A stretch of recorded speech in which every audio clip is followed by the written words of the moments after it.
मैंने कल सुबह ही भाई मलूक नागर सांसद महोदय को फ़ोन किया और फ़ोन पे मैंने उनसे कहा कि मैंने कहा भाई साहब मैं आपकी एक विषय पे अनुमति लेना चाहता हूँ। आप देखेंगे मिहिर भोज यात्रा सहारनपुर, उसमें हुआ क्या था, टारगेटेड था क्योंकि मुस्लिम गुजर भाई अपने हर गांव में गुजर सम्राट मिहिर भोज का बोर्ड लगा चुके थे। तो संघ को और भारतीय जनता पार्टी को बहुत सहज लगा कि ये सॉफ्ट टारगेट है, इन्हें तो गुजर के नाम पे रेला जा सकता है। नमस्कार दोस्तों, स्वागत आप सभी का गांव गुहांड में। मैं अनिरुद्ध चाहूँगा। आज हरियाणा के पानीपत जिले में गुर्जर समाज के द्वारा एक छोटी सी सभा का आयोजन किया गया। इसमें लगभग सभी गणमान्य व्यक्तियों ने भाग लिया जो अपने अपने क्षेत्र में सामाजिक कार्य कर रहे हैं या राजनीतिक अलग जगाने की कोशिश कर रहे हैं, शिक्षा के क्षेत्र में काम कर रहे हैं या सामाजिक सुधार के कार्य कर रहे हैं, कुरीतियों को खत्म करने का काम कर रहे हैं। उन सभी लोगों ने अलग अलग जिलों से भी भाग लिया, अलग अलग प्रदेशों से भी भाग लिया। इसमें जो मुझे अलग चीज़ नज़र आई, उसमें राष्ट्रीय गुर्जर के बारे में बात की गई, गुर्जर के बारे में बात की गई। दूसरा जो टॉपिक था एवं, ये बाद में आप पढ़ेंगे, एवं पिछड़े वर्ग के लिए बात की गई। ये लिखा हुआ था, बात नहीं की गई। तो आज इसी के बारे में हम बातचीत करेंगे।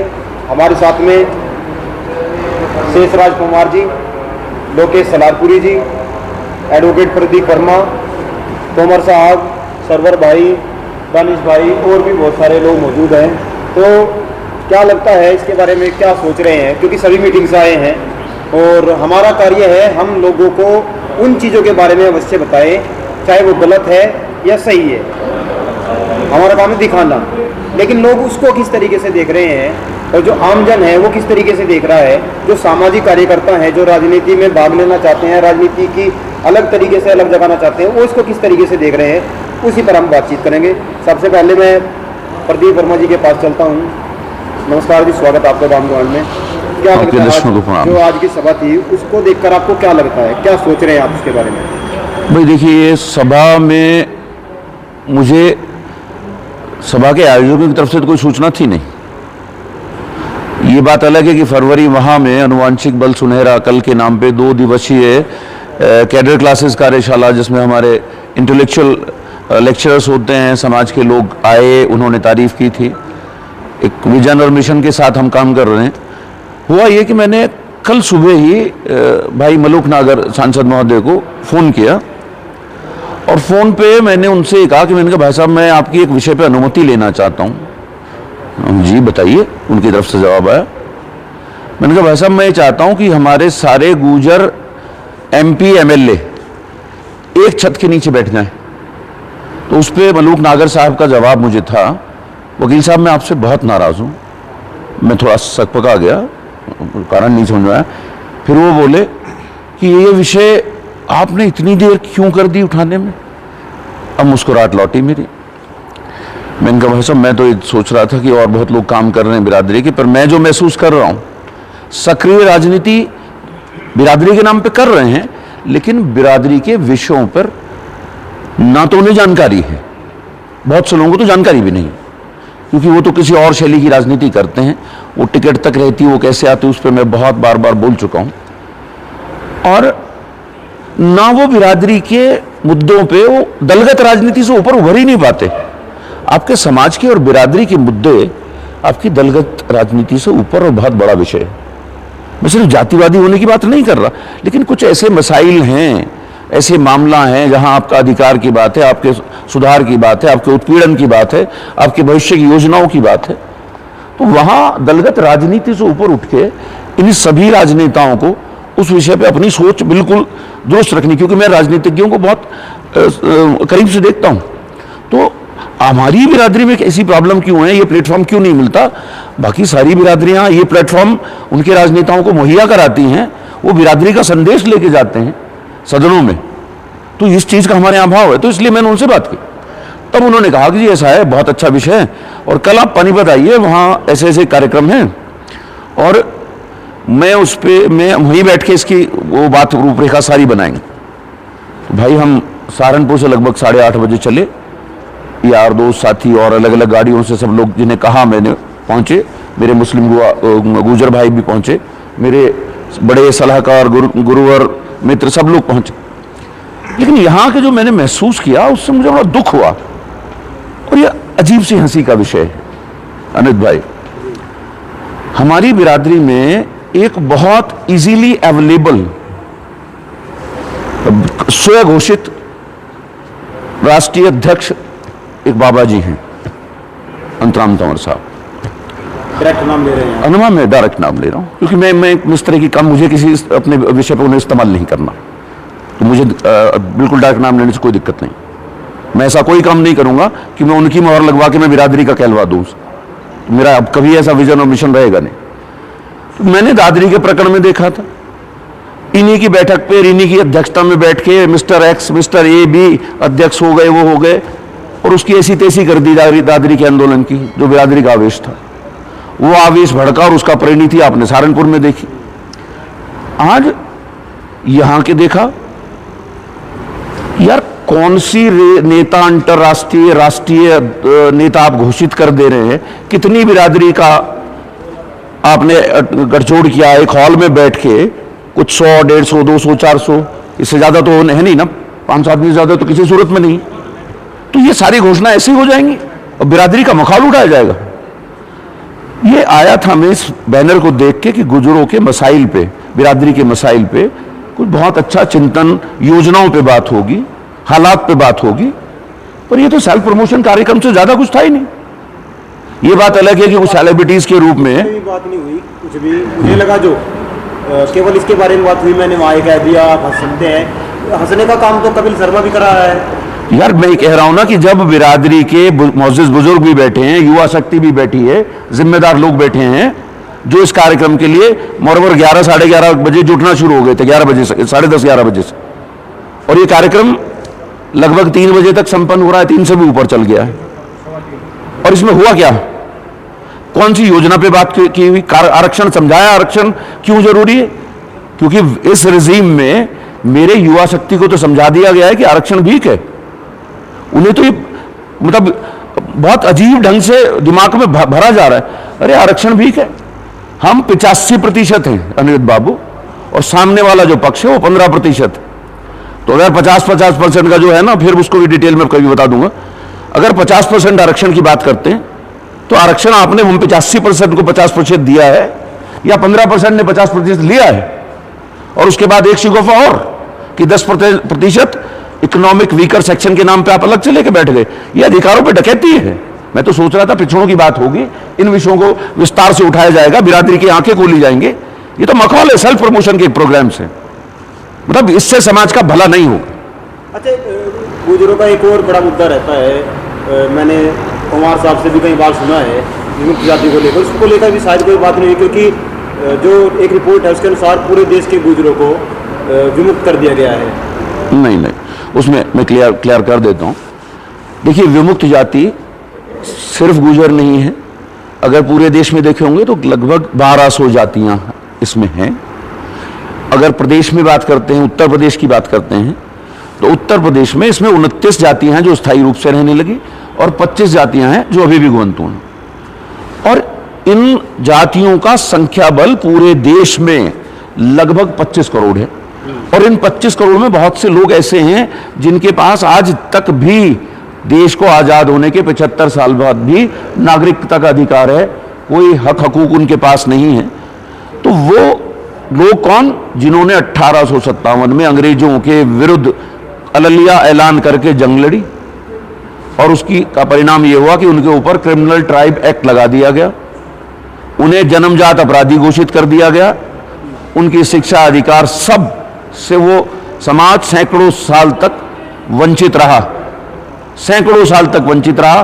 पहाड़ों पे, गुफाओं में, कंदराओं में, नदी के खादरों में उन लोगों ने अपना जीवन यापन किया है और आपराधिक छवि का कलंक ढोया है। देश आजाद होने के भी बाद वो आजाद नहीं थे, क्योंकि ब्रिटिश हुकूमत का काला कानून उन पर लागू था। उन्हें विमुक्त किया, ये मुक्त कहीं से नहीं आया, क्योंकि नोटिफाई किया था अंग्रेजों ने एक एक्ट में कुछ जातियों को। आजाद देश को उनकी सुध 1952 में आई, 31 अगस्त 1952 को उन्हें विमुक्त कर दिया। ये है डिनोटिफाइड। तो ये तो सबसे बड़ा विषय है। अधिकारों की बात कर रहे हो, पिछड़ों की बात कर रहे हो, तो विमुक्त जाति वाले विषय को आप दरकिनार कर दोगे तो दुर्भाग्य है। ये तो मतलब अज्ञानता की सीमा कहूं, गौण करना चाहूं, ये ठीक बात है। मलूक साहब ने इसको संसद में अच्छे से उठाया था, पर मैं तो प्रयास ही ये करने आया था यार ये जो औरतें ये क्यों भी नहीं उठाते। इन्हें अगर मलूक नागर ने एक सही स्टेप लिया था तो बाकी लोगों को सपोर्ट करना चाहिए था। मेरी योजना तो ये थी, मैं तो इस विषय पे बात करने आया था। लोकसभा में उसको उठाया, लेकिन आज तो कोई बात नहीं हुई ना इस विषय पे। आज कोई बात नहीं है भाई। तो आज की सभा का क्या संदेश था? ये कुछ नहीं है, ये अब इसको समझे आज की सभा को। अब हाँ, क्योंकि आपने सवाल बहुत जायज पूछ लिया। अभी आप देखेंगे मिहिर भोज यात्रा सहारनपुर, उसमें हुआ क्या था, टारगेटेड था, क्योंकि मुस्लिम गुर्जर भाई अपने हर गांव में गुर्जर सम्राट मिहिर भोज का बोर्ड लगा चुके थे। तो संघ को और भारतीय जनता पार्टी को बहुत सहज लगा कि ये सॉफ्ट टारगेट है, इन्हें तो गुर्जर के नाम पे रेला जा सकता है। तो वो एजेंडा था, उसमें संघ और भाजपा बुरी तरह से फेल हुई। पूरे मुल्क में उसका संदेश बिल्कुल सही और स्पष्ट गया कि संघ के झलावे में गुर्जर आएगा नहीं, और खास करके मुसलमान गुर्जर तो आएगा नहीं। आज मैं देख रहा हूं इस कार्यक्रम में शंकराचार्य भी हैं, इस कार्यक्रम में और कोई सेलिब्रिटीज भी हैं। अरे फिर ये मतलब आप कान इधर से पकड़ रहे थे, अब इधर से घुमा के पकड़ना लगा। सीधा संदेश साफ और स्पष्ट है, बीएसपी बी टीम है भारतीय जनता पार्टी की। अब इंटरनेशनल गुर्जर डेवलप हो जाएगा तो गुर्जरों के मुद्दे गौण हो जाएंगे। गुर्जर इंटरनेशनल गुर्जर का जिंदाबाद का नारा लगाओ। अरे अधिकारों उस पर कौन बात करोगा, कब बात करोगे, क्योंकि इलेक्शन सर पे खड़ा है, इसलिए विषयों पे बात करने का तो समय किसी के पास नहीं। सिर्फ चेहरा चमकाओ, नारे लगवाओ, जिंदाबाद बुलवाओ। This is not fair mister Anirudh. मेरी बिरादरी या ये सारा समाज विमुक्त जाति का ये अधिकार विहीन खड़ा है 75 साल बाद भी इस देश की आजादी के। अब नहीं, अब मूर्ख मत बनाओ, अब बर्दाश्त की सीमा से ऊपर जा चुका है भाई। सब लोग अपने अधिकारों की बात करो, अधिकार को जागो। किस तरह की राजनीति कर रहे हो, समझो राजनीति आपके अधिकारों के लिए। आप 85% हो, आपकी कीमत पे 15%, तो 15 में से भी कुछ खास वो इस देश के हुक्मरान बन गए। गलतफहमी में जी रहा है क्या हिंदुस्तान कि डेमोक्रेसी आ गई, डेमोक्रेसी आ गई। अरे डेमोक्रेसी नहीं, ये और तरह की ऐसी तैसी है इस देश में, जहां समाज को, बहुसंख्यक को अधिकारों से महरूम किया जा रहा है, वंचित किया जा रहा है। ये सारा उसी का मेलोड्रामा था। धन्यवाद। अभी हम लोकेश सलारपुर जी के पास चलते हैं। तो अंकल जी, हम आपसे जानना चाहते हैं, जो आज का प्रोग्राम था, वकील साहब ने बहुत सारी बातें इसके बारे में बताई। आप क्या सोचते हैं, क्या कोई नियोजित कार्यक्रम था, किसी पार्टी का कार्यक्रम था? बीएसपी को बी टीम बताया जा रहा है भारतीय जनता पार्टी की, क्या सोचते हैं आप इसके बारे में? देखो, जैसा प्रदीप वर्मा जी ने बताया अभी कि वो बीएसपी के विधायक हैं, बिजनौर से सीट से विधायक हैं, और वो भाजपा की बी टीम है। उनका सांसद है, सॉरी, उनका सही आकलन था बिल्कुल कि भाजपा की बी टीम के बतौर वो अपने आप को आगे बढ़ाना चाह रहे थे। दादरी कांड से इसकी सीधे संबंध जुड़ते हैं, वहाँ सबसे पहले कांड हुआ था, और यही लोग जो नोएडा जिला था, वो बड़े बड़े गुज्जर बनते हैं वहाँ के, ये कुछ नहीं कर पाए थे। आखिरकार अंत थे जो गुज्जरगढ़ से बोलते सहारनपुर, वहाँ एक गुज्जर गौरव यात्रा निकालेगी, चूंकि उनके अंदर आक्रोश था। मुस्लिम गुज्जर समाज, हिंदू गुज्जर समाज सारा बहुत आक्रोशित था। उन्होंने स्वतः प्रेरित एक यात्रा निकाली, तो सारे जितने गुज्जर लीडर थे वो, और जितनी भाजपा सरकार, बाकी सारी पार्टियों के कान खड़े हुए, वो सब परेशान थे और अब भी हैं। उसका नतीजा ये यात्रा, ये आज प्रोग्राम था। अब वो मलूक नागर शायद ये सोच रहे हैं कि इस पूरी आक्रोश को आप अपने राजनीतिक उसमें लाभ ले सकते हैं, अपने राजनीतिक फायदे के लिए इसका लाभ ले सकते हैं, इस पूरी गुज्जर गौरव यात्रा का। आज वही था कि मैं गुज्जरों का स्वयंभू लीडर बन जाऊं। ये प्रोग्राम अभी यही नहीं रुकेगा, ये प्रोग्राम शायद 21 में मुजफ्फरनगर है, 30 में हरिद्वार में भी है। तो उनका जो इच्छा है प्रोग्राम करने की जगह जगह, ताकि गुज्जरों के वो सिंगल एक बड़े लीडर बन जाएं। अब मुझे एक बात समझ में नहीं आई कि यहाँ से पीछे जमुना पार करती कैराना लोकसभा लगती है, वहाँ के सांसद कौन है? गुज्जर है। नकुड़ विधानसभा लगती है, सांसद को विधायक कौन है? गुज्जर है। गंगो विधानसभा लगती है, विधायक कौन है? गुज्जर है। वो तीनों तो इस प्रोग्राम में नहीं थे। अगर गुज्जरों का प्रोग्राम था, पिछड़ेपन का प्रोग्राम था, तो उनको क्यों नहीं बुलाया गया? और अगर उनको बुलाया गया, वो नहीं आए, तो उन लोगों पे सवाल खड़े हैं। कैराना विधायक नहीं बुलाए गए, कैराना के विधायक भी गुज्जर हैं, उनको नहीं बुलाया गया, तो प्रोग्राम किसका था? साफ तो दिख तो रहा है, बीजेपी बसपा के जरिए अपने सारे एजेंडों को पूरा करने के लिए मलूक नागर को आगे बढ़ाने की कोशिश में लगी हुई है। पूरा ये कवायद थी। जी। तो अब जो आज का ये जो कार्यक्रम था, क्या इसको लगता है इसको देखकर लगता, क्योंकि इसमें तेजपाल नागर भी आए हुए थे जो दादरी से विधायक हैं, वो भी बड़ा प्रकरण था, दादरी वाला भी जी गुर्जर साहब को काली पोत दी जाती है जी, उनको भी बुलाया गया था। क्या भारतीय जनता पार्टी और बहुजन समाज पार्टी मिलकर कोई नया गेम खेल रहे हैं गुर्जरों के लिए? हाँ बिल्कुल, नहीं तो सारे इस तरह की राजनीतिक पार्टियां षड्यंत्र तो करती है। हर कोई चाहता है फला बिरादरी का वोट हमें मिले ना मिले।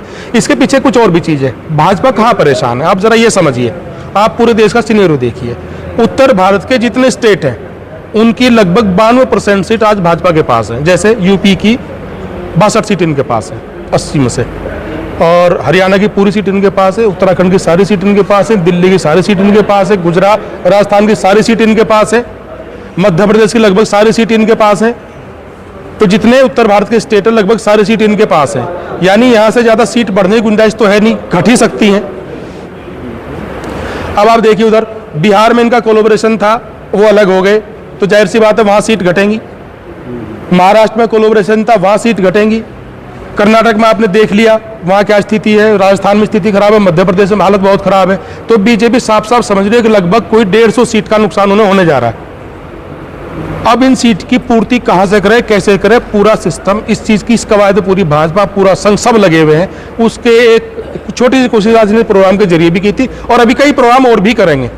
मैंने बताया मुजफ्फरनगर करने वाले शायद 21 तारीख में, जहाँ तक मेरी जानकारी है, हरिद्वार में 30 तारीख में हरिद्वार में भी है। तो पूरा वोट के और वो जो कल आने वाले चुनाव उनको लेकर पूरी कवायद है। कोई मुझे नहीं लगता बिरादरी किसी भले के लिए कोई कार्यक्रम था। जी।